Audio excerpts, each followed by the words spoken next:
Hello and welcome to my YouTube. This YouTube is Remembering the Year 1939. Hi, I'm your host. I'm Dr. Maury Reese. I'm an 81-year-old American, and this is my 418th YouTube video. In the Remembering the Years, I have done every year now from 1939 through 1980. And I do these for a couple of reasons. Number one, it's fun for me, and I learn a lot about history. So part of my purpose is to let people know what was life like back in that year. And the second reason is to also help explain American history so that the people in their 20s and 30s and 40s can understand where we have come from.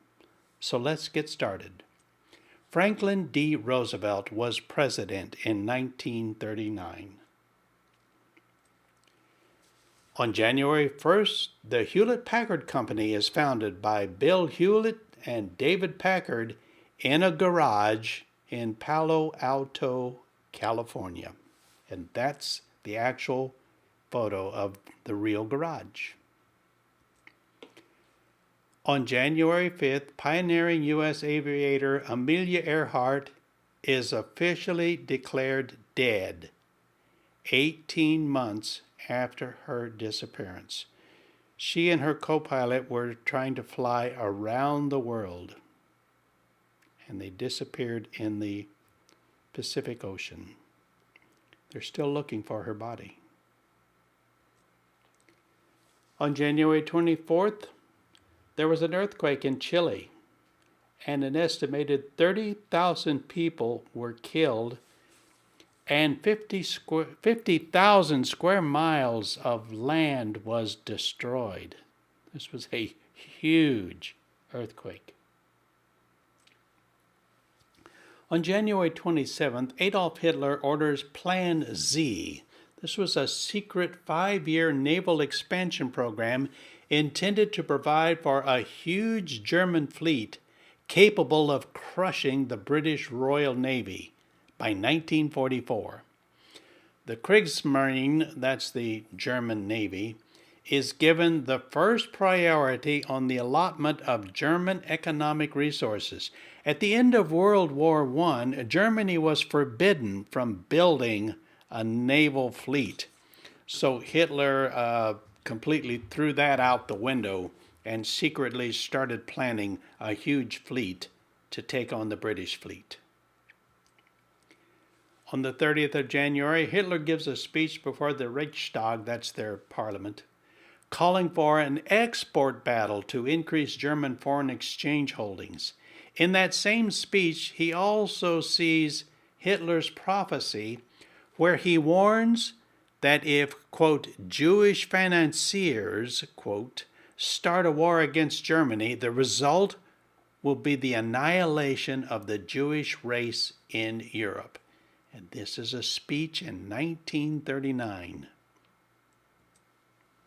On February 6th, British Prime Minister Neville Chamberlain states in a House of Commons that any German attack on France will automatically be considered an attack on Britain.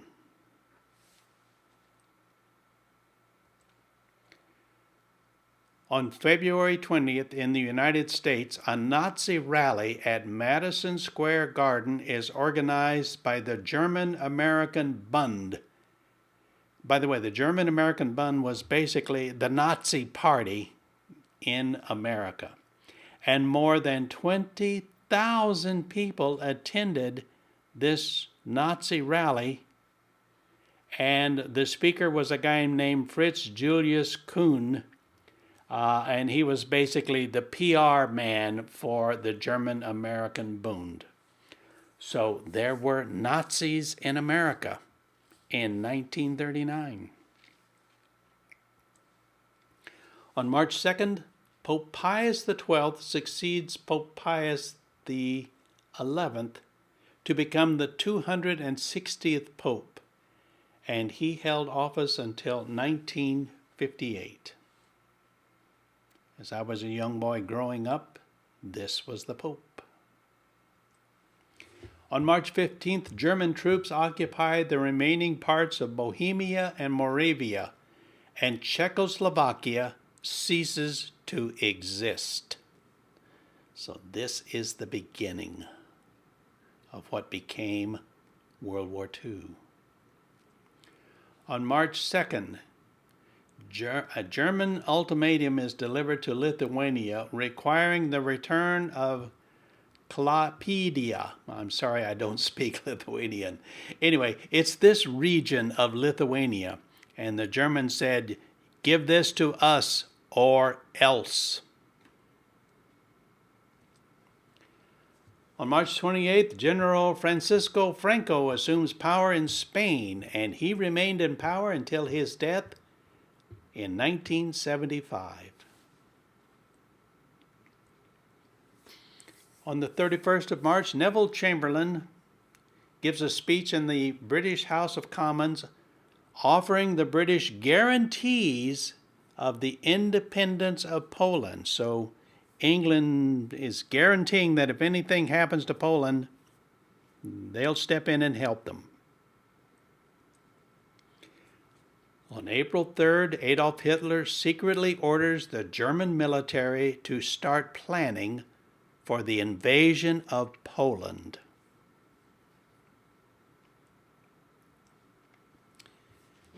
This I found amazing. On April 9th, African-American singer Marian Anderson performs before 75,000 people at the Lincoln Memorial in Washington, D.C., after she had been denied the use of both Constitution Hall by the Daughters of the American Revolution and denied use of a public high school by the federally controlled District of Columbia. The First Lady of the United States, Eleanor Roosevelt, resigned in disgust from the DAR because of their decision. Look at this crowd, all to hear one black woman sing in 1939. On April 28th, in a speech before the Reichstag, Adolf Hitler renounces the Anglo-German Naval Agreement. That was the agreement that limited the size of the German Navy. And he also threw out the German-Polish Declaration of Non-Aggression. So this is April. On a lighter note, on April 30th in the United States, the 1939 New York World's Fair opened. On May 1st, Batman makes his first appearance in Detective Comics.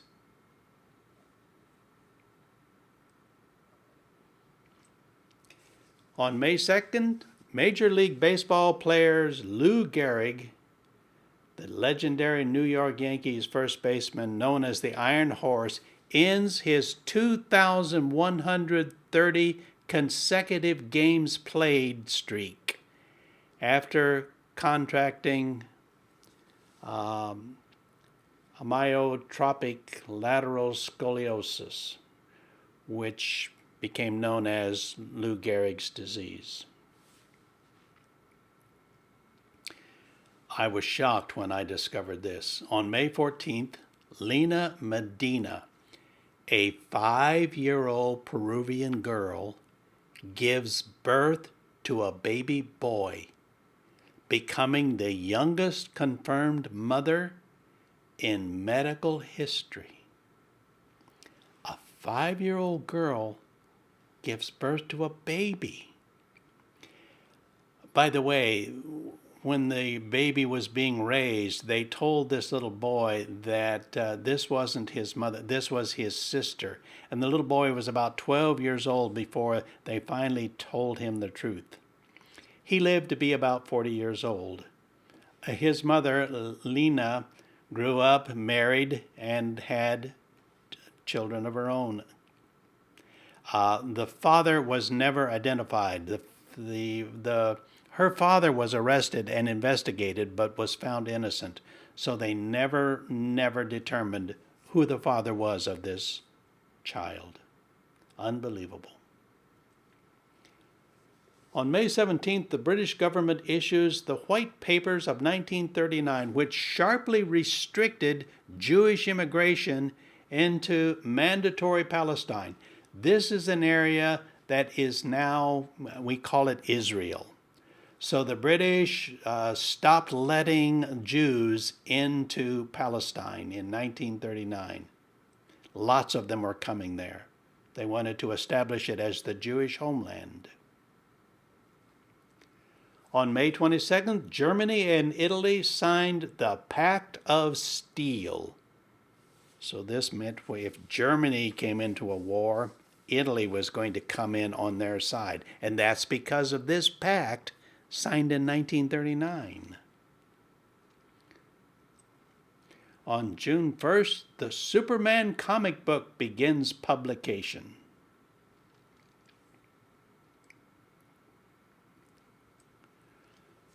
On June 4th, the motor ship St. Louis, which was a ship carrying 907 Jewish refugees, they were denied permission to land in Florida, and they were forced to return to Europe.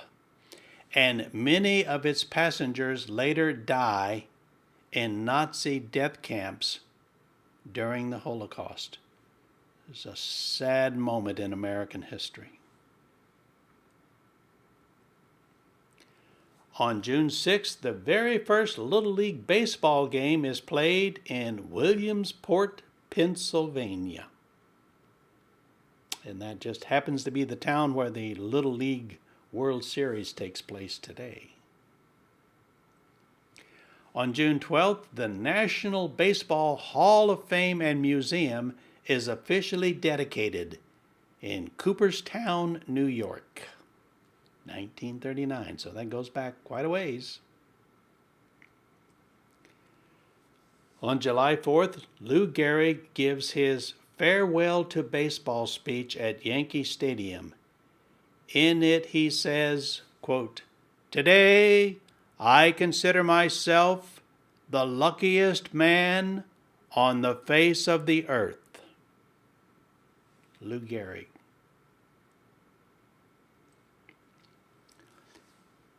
On July 4th in Germany, the Neuengamme concentration camp is established.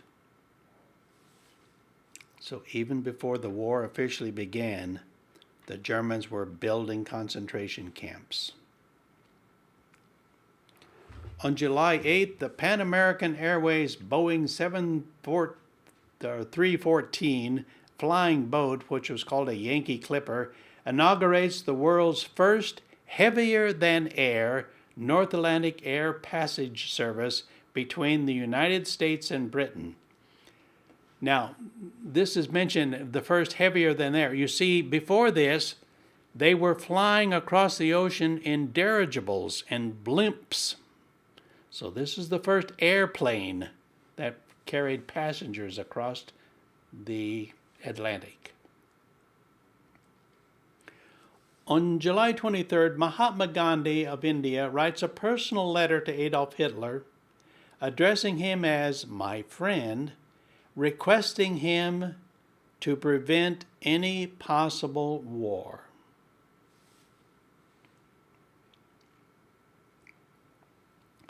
On August 15th in the United States, The Wizard of Oz, starring Judy Garland as Dorothy, premieres at Grauman's Chinese Theater in Hollywood.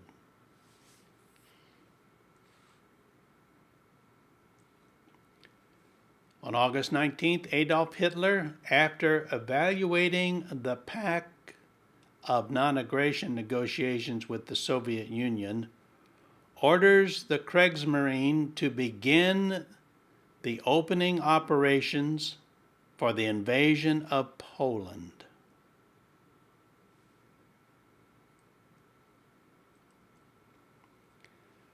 On August 20th, armed forces under the command of Soviet General Gregory Zhukov delivers a decisive defeat to Imperial Japanese Army forces in the Japanese-Soviet border war in Inner Mongolia. So the Soviets and the Japanese were going to war even before Germany went to war. On August 24th, British Prime Minister Neville Chamberlain recalls Parliament of the United Kingdom. He calls them back in early, and in a burst of legislation, the Emergency Powers Defense Act of 1939 gives full authority to defense regulations. The British Royal Navy is put on a war footing, and all military leave is canceled. Military reserve forces are to be called up, especially coast defense, radar, and anti-aircraft units.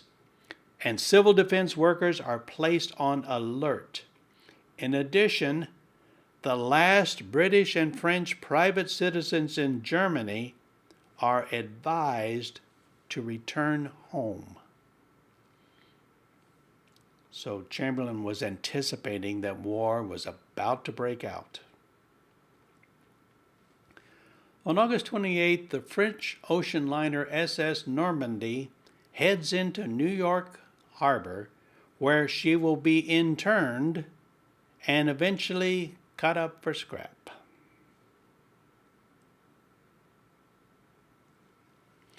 On August 31st, Operation Himmler, Nazi German troops posing as Polish soldiers stage a series of what they called false flag operations on the border, which was giving a pretext for the invasion of Poland by Germany. So these German soldiers dressed up like Polish soldiers and committed these atrocities, and that gave the German army the excuse to invade Poland. On September 1st at 4:45 a.m., under the cover of darkness, the German battleship Schleswig-Holstein quietly slips her mooring at her wharf in Danzig Harbor, drifts into the center of the channel, and commences firing on Polish military installations. So you could say that this was the actual beginning of World War II. The Reichstag, which was the German parliament, passes a statement stating that Adolf Hitler's second-in-command, Reichsmarshal Hermann Göring, should be appointed as Hitler's successor as Führer should Hitler die during the war. And Rudolf Hess is to be appointed in Göring's place should anything befall Göring. Göring, by the way, was the general in charge of the German Air Force. On September 1st, Britain and France deliver ultimatums to Germany. Norway, Finland, Sweden, and Switzerland declare their neutrality. And U.S. President Franklin Roosevelt states that every effort would be made by his administration to stay out of the war. Italy is advised that Germany does not expect to need its military support at present. So even before the war broke out, President Roosevelt said, you know what? It's not our war. We're staying out of it. On September 2nd, Spain and Ireland also declare their neutrality.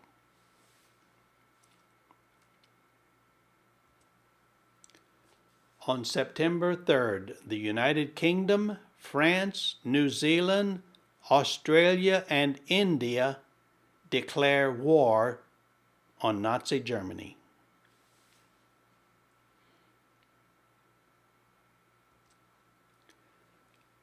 A few days later, on September 3rd, President Franklin Roosevelt advocates neutrality in a nationwide radio address.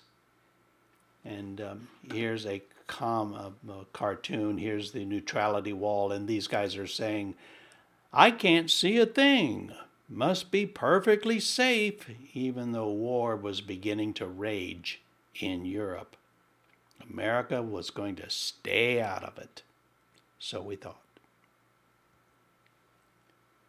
On September 3rd, British Prime Minister Neville Chamberlain offers the War Cabinet post of First Lord of the Admiralty to Winston Churchill, who returns to government for the first time since June 4th of 1929. So Churchill is put in charge of the British Navy. Very important job. On September 4th, the first bombing of Wilhelmshaven in World War II is carried out by the British Royal Air Force.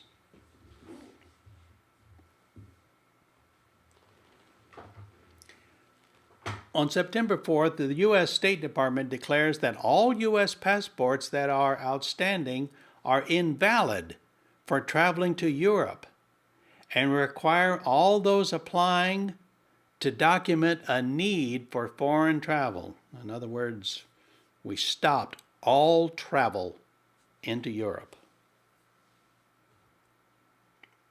On September 5th, the United States declares its neutrality in the war, officially.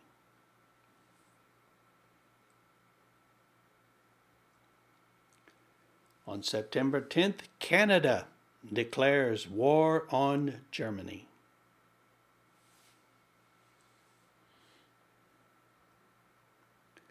On September 17th, the Soviet Union invades Poland and then occupies eastern Polish territories. So the Germans invaded Poland and Russia invaded Poland. On September 17th, the Royal Navy aircraft carrier HMS Courageous is torpedoed and sunk by German submarines with the loss of 519 crews. This is the first British warship lost in World War II. On September 21st, Reinhard Heydrich, who was chief of the security police for Germany, sends a directive explaining that Jews living in towns and villages in the Polish occupied zones are to be transferred to ghettos, and Jewish councils will be established to carry out the German authorities' orders. So this is the beginning of the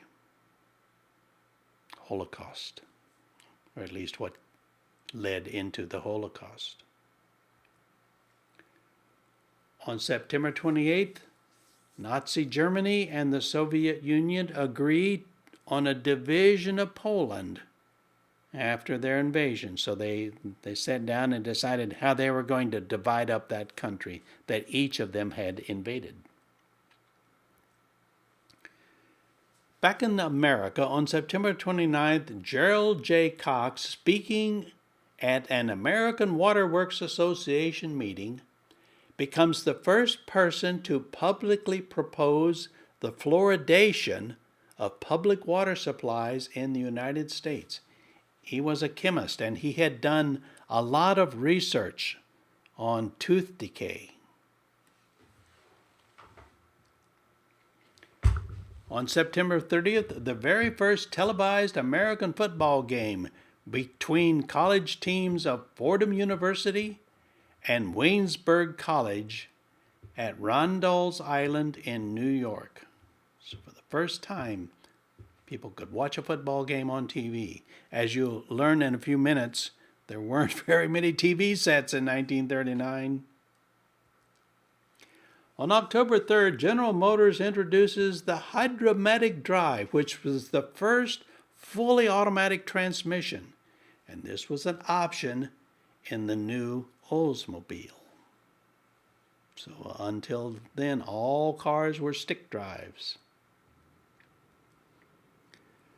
On October 11th, the Einstein-Szilard letter is signed by Albert Einstein, advising President Franklin Roosevelt of the potential use of uranium to construct an atomic bomb.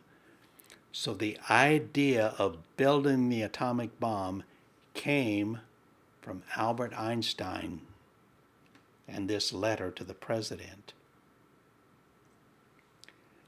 On October 14th, a German submarine U-47 sinks the British battleship HMS Royal Oak, which was at anchor in Scapa Flow, which is in Scotland. So here's Scotland and this island up here.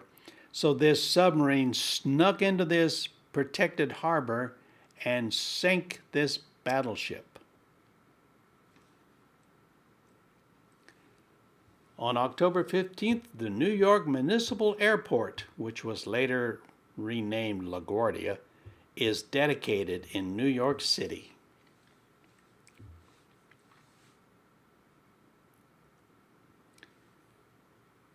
On October 21st, the first meeting of the U.S. Advisory Committee on Uranium is held under Lyman James Briggs, authorized by President Roosevelt to oversee the neutron experiments. And this was a precursor of the Manhattan Project. The Manhattan Project was this massive nationwide secret effort to build the first atomic bomb. And this is what kicked it off, this meeting. On November 4th, President Roosevelt orders the United States Customs Service to implement the Neutrality Act, allowing cash and carry purchases of weapons to non-belligerent nations. In other words, we would only sell weapons to those countries that weren't already engaged in war. On November 6th, Hedda Hopper's Hollywood debuts on radio, with Hollywood gossip columnist Hedda Hopper as host. And the show runs all the way up until 1951, making Hedda Hopper a powerful figure in the Hollywood elite.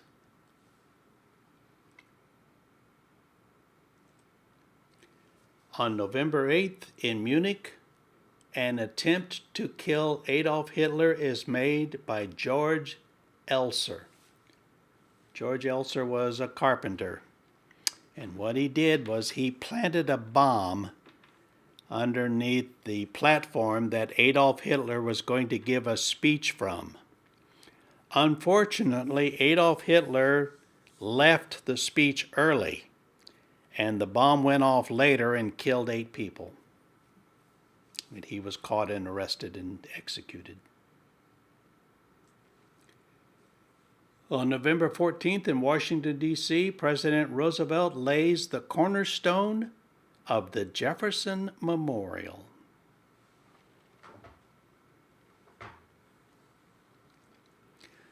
On November 16th, Al Capone, the notorious gangster, is released from Terminal Island Prison due to deteriorating health caused by syphilis.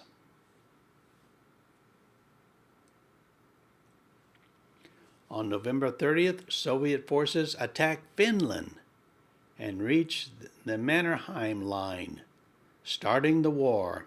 Sweden declares itself to be a non-belligerent. In other words, they say, no, we're going to stay out of it. This is between Russia and Finland. On December 13th, the German heavy cruiser Admiral Graf Spee is trapped by the cruisers Ajax, Achilles, and Exeter after a running battle off the coast of Uruguay in South America. The Graf Spee is scuttled by its crew off of Montevideo Harbor a few days later. So rather than letting the British capture the ship, they sank it. On December 15th, Gone with the Wind, starring Vivien Leigh and Clark Gable, Olivia de Havilland as Leslie Howard premieres at Loew's Grand Theater in Atlanta. This movie won 10 Academy Awards. One of them I found most significant was this one. This lady. This was Mammy. And this lady, Hattie McDaniels, was the very first black person to ever win an Academy Award. Hattie McDaniel. So who was born in 1939? The actor Sal Mineo. He passed away in 1976, probably best known for the movie Rebel Without a Cause. Marvin Gaye, the great singer. We lost him in 1984. Francis Ford Coppola, director, writer, producer, made a little movie called The Godfather. The singer Dusty Springfield, we lost her in 1999. Her best-known song, Son of a Preacher Man.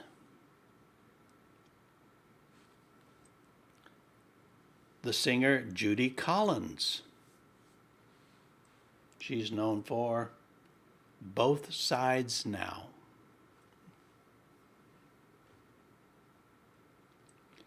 The actor Harvey Keitel.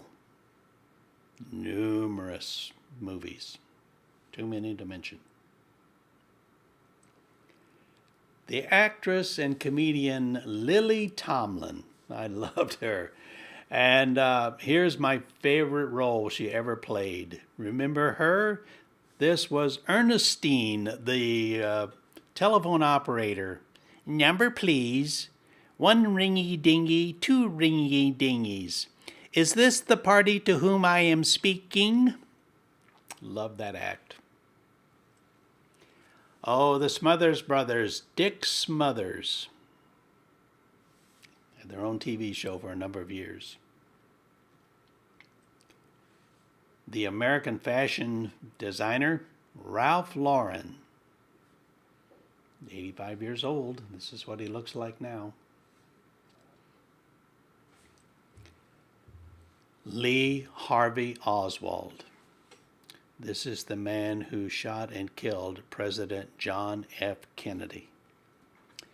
This man would have an effect on my life later. I was born in 1944. When I was in the Navy in 1963, I was a member of the U.S. Navy Blue Jacket Choir. And we were taken to Washington, D.C. and performed and sang at the funeral of President John F. Kennedy. And there is a picture that was taken. This is Jackie Kennedy coming down the steps of the Capitol with the 2 children. See this sailor? This is me. I was standing on the steps of the U.S. Capitol when they brought down his casket and the family passed right in front of me.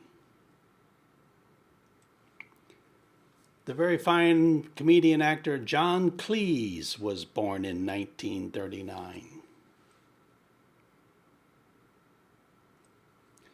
The great singer Tina Turner. We lost her in 1983. One of her best known songs is What's Love Got to Do with It?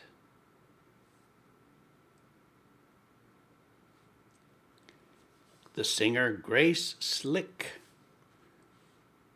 best known for lead singer of the Jefferson Airplanes.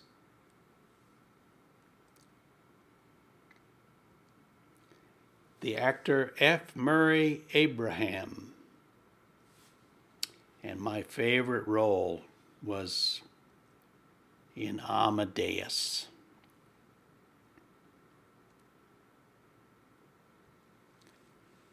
The actress Ally McGraw. And most of us old-timers will remember her for the movie Love Story in 1970. The singer Neil Sedaka has had a lot of hits. Calendar Girl and Breaking Up Is Hard to Do were two of his biggest hits.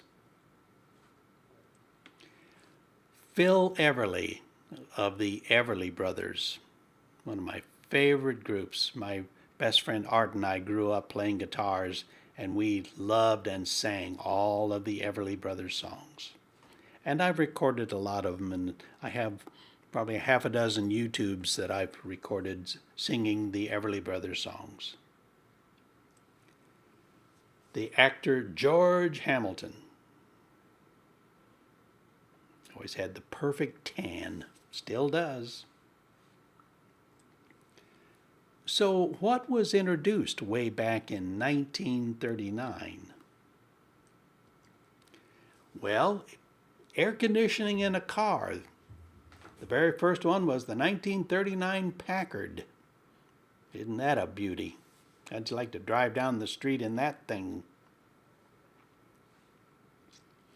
The first disposable whipped cream aerosol container was introduced way back then.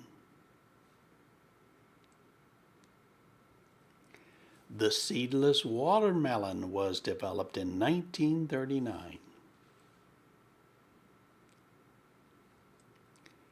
The college fad of swallowing live goldfish began on the campus of Harvard University.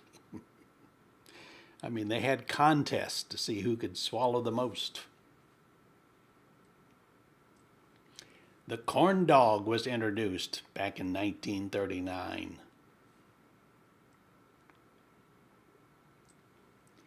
The starting gate, also known as the starting stall, which was a machine used in the sports of thoroughbred horse and dog racing to ensure a fair start in a race. This was invented and first released in 1939. The twist tie, which was a little metal wire that is encased in a thin strip of paper, that was invented in 1939, and they're still used today. I don't know how many thousands of these things I've twisted in my life. The traffic yield sign was invented and first introduced in 1939, and they come in two flavors, red and yellow. Pontiac unveiled its ghost car at the World's Fair. It was a Pontiac Deluxe 6 covered in plexiglass, and it cost a whopping $25,000. That's $39. And it was the first transparent full-size car to be made in America. I mean, look at that thing. You can see clear through it. It's made out of plastic glass. Amazing. In 1939, the average male salary was $1,368. Let me convert that into today's dollars. That's $29,973. That's really, really bad, folks.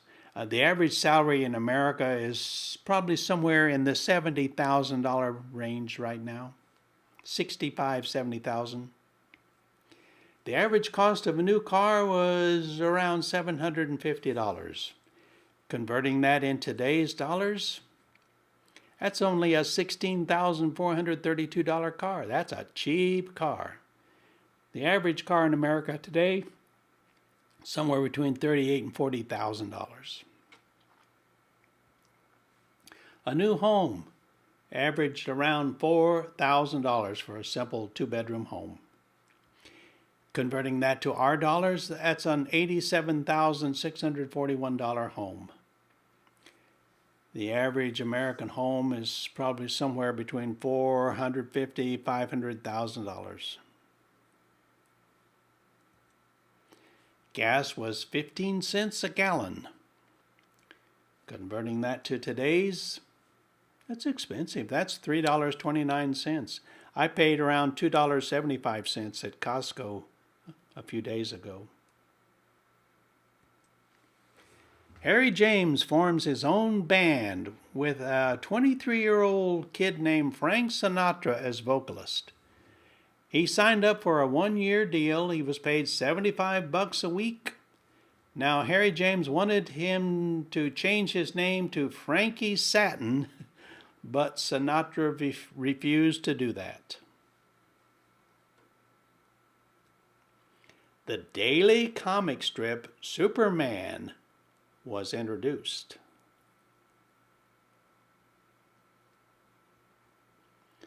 So, what were the most popular songs of 1939?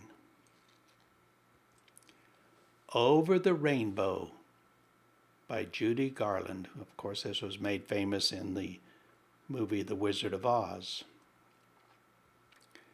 Moonlight Serenade by Glenn Miller.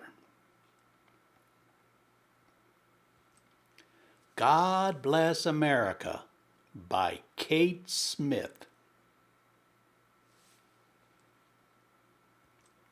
Strange Fruit by Billie Holiday. When the Saints Go Marching In by Louis Satchmo Armstrong.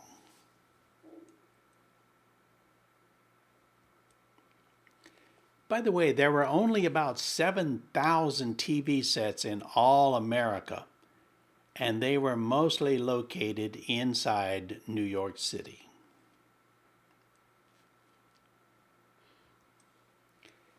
The Academy Award for Best Production went to You Can't Take It With You. Today we call this the best movie, but they didn't have that category. They called it the Best Production. The Academy Award for Best Actor went to Spencer Tracy for Boys Town. And the Academy Award for Best Actress went to Betty Davis, for Jezebel.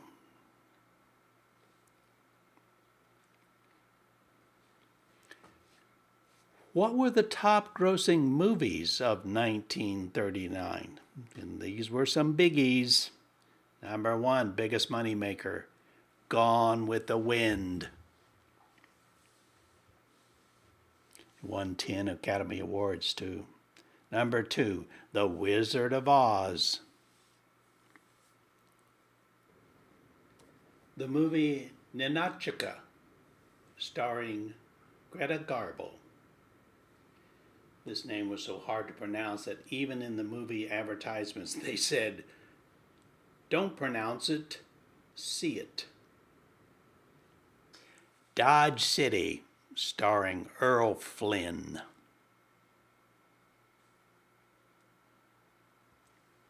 And Mr. Smith Goes to Washington, starring Jimmy Stewart. You can still see this one. So, thanks for watching. I hope you enjoyed it, and I hope you learned a little something about the year 1939 that you didn't know. Be well.